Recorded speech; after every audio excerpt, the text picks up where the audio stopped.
ಆಬ್ರಾಣಿ ಹಾವು ಅಂತ ಬರ್ತದ ಸರ್, ಅದು ವೆನಮಸ್ ಅಲ್ಲ. ಇದ್ರ ಬಗ್ಗೆ ಎಲ್ಲರೂ ಮೂಢನಂಬಿಕೆಯಿಂದ ಪ್ರಾಣಿ ಸಾಯಿಸ್ತಾರ. ಅದು ಆಬ್ರಾಣಿ ಹಾವು, ಇಂಗ್ಲಿಷ್ನಾಗ ಟೆಂಕೆಡ್. ಯಾರಿನ ಹಾವುಗ ಸಾಯಿಸಕ್ ಹೋಗ್ಬೇಡ್ರಿ ಸರ್.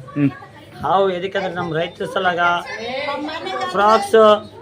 ಫ್ರಾಕ್ಸ್ ಇರಲಿ, ಲೀಜೆಡ್ ಇರಲಿ, ಅಂದರೆ ಲೀಜೆಡ್ ಅಂದರೆ ಬಲ್ಲಿ, ನಮ್ಮದು ಗುಬ್ಬಿ ಏನಿಗಿನೇ ಇರಲಿ ಅದು ತಿಂದು, ಕಪ್ಪೆ, ಎಲ್ಚ ಎಲ್ಲ ತಿಂದು ಅದು ಪಾಪ್ಯುಲೇಷನ್ ಕಡಿಮೆ ಮಾಡೋ ಪ್ರಾಣಿ ಇದು.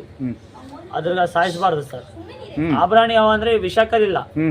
ನಮ್ಮ ಭಾರತ ದೇಶನಾಗ 4 ಹಾವು ಇದೆ: ಕಡ್ಗಿ ಹಾವು, ಮಂಡಲ ಗರಗಸ ಹಾವು, ನಾಗರ ಹಾವು, ಲಾಸ್ಟ್ಗ ರಕ್ತ ಪಿಂಜರ ಹಾವು. ಇಷ್ಟು ಮಾತು ಎದಕ್ಕಂದ್ರೆ ಬೇಸ್ ತಿಳ್ಕೊರಿ ಸರ್. ಕಡ್ಗಿ ಹಾವು, ರಕ್ತ ಪಿಂಜರ ಹಾವು, ನಾಗರ ಹಾವು, ಮಂಡಲ ಗರಗಸ ಹಾವು.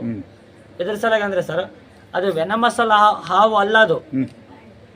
ಅದು ಯಾರು ಕಚ್ಚಿದ್ರಿಗಿನ ಏನು ತೊಂದರೆ ಇಲ್ಲ. ಅದು ಇದ್ರ ಬಗ್ಗೆ ಎದಕ್ಕಂದ್ರೆ ಸರ್ ಎಲ್ಲ ಹಾವು ಅಂದಿದ್ಮೇಲೆ ಜನರು ಹಂಚ್ಕೊಂಡು ಫಸ್ಟ್ ಒಳಗೆ ಹೋಗ್ತಾರೆ. ಯಾವ ಪ್ರಾಣಿ ಒಳದು ಇಲ್ಲ. ದೇವರು ಎಲ್ಲರಿಗ ಜನರಿಗೆ ಎಷ್ಟು ಬದುಕು ನಮ್ಗೆ ಏನಂದ್ರೆ ಒಂದು ಜೀವನ ಎಲ್ಲರಿಗೂ ಒಂದೇ ಹಕ್ಕು ಕೊಟ್ಟನ. ಮನುಷ್ಯರಿರ್ಲಿ, ಪ್ರಾಣಿಗಿರಲಿ ಒಂದೇ ಹಕ್ಕು ಕೊಟ್ಟ. ಎಲ್ಲ ಗುಡ್ಡ ಮೇಲೆ ನಾವು ಮನೆ ಕಟ್ಕೊಂಡಿದ್ರೆ ಮತ್ತೆ ಮನೆಗಿಲ್ಲ ಅಂದ್ರೆ ಇದು ರೋಡ್ ಮೇಲೆ ಬಂದು ಸತ್ತೋಗ್ಬೇಕಾಗ ಪ್ರಾಣಿ.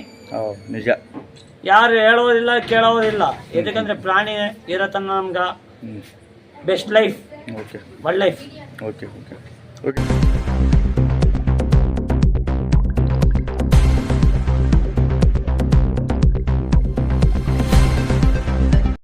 ಸರ್ ಇದು ಆಬ್ರಾಣಿ ಹಾವು ಮಡ್ಡಿಪೇಟೆ ಒಳಗ ನಾವು ಯಾರು ನಮ್ಮದು ಪ್ರೆಸ್ ಅವ್ರ ಮನೆ ತಲೆ ಬಂದಿದ್ದಂಥ ಹಾವು ಕಾಲ್ ಮಾಡಿದ್ರು ನಮ್ಮ ಸ್ನೇಕ್ ಸೇವರ್ ಅಫ್ಸರ್ ಹುಸೇನ್ ಅವ್ರ ಸರ್ಗ. ಅದ್ರಾಗ ಮತ್ತು ನೇಚರ್ನಾಗ ಬಂದು ಕಾಡಿನಾಗ ರಿಲೀಸ್ ಮಾಡಾಕೈತೆ ಸರ್. ನೋಡ್ಕೊರಿ ಸರ್, ಯಾರಿಗಿನ ಹಿಂಗೆ ಇಡಕ್ಕೆ ಟ್ರೈ ಮಾಡಬಾರ್ದು ಸರ್. ಅದ್ರ ಬಗ್ಗೆ ಇಂಪಾರ್ಟೆಂಟ್ ಮಾಹಿತಿ. ಯಾಕಂದರೆ ಹಾವುನಾಗ ವಿಷ ಇರೋ ಹಾವು ಎಲ್ಲರ ಜನರು ಏನು ಮಾಡ್ತಾರೆ, ಹಾವು ಸಾಯ್ಸಕ್ಕೆ ನೋಡ್ತಾರೆ. ಫಸ್ಟ್ ತಿಳ್ಕೊಬೇಕು ಅದು ಜನರ ತೊಂದರೆ ಕೊಡೋ ಪ್ರಾಣಿ ಅಲ್ಲ ಅಂತ. ನಾವು ಅದು ತಿಳ್ಕೊಂಡು ನಾವು ಯಾರೇ ಅಧಿಕಾರ ಇಲ್ಲ, ಜನರಿಗೆ ಎಷ್ಟಾದ ಹಕ್ಕು ಬದುಕಕ್ಕ.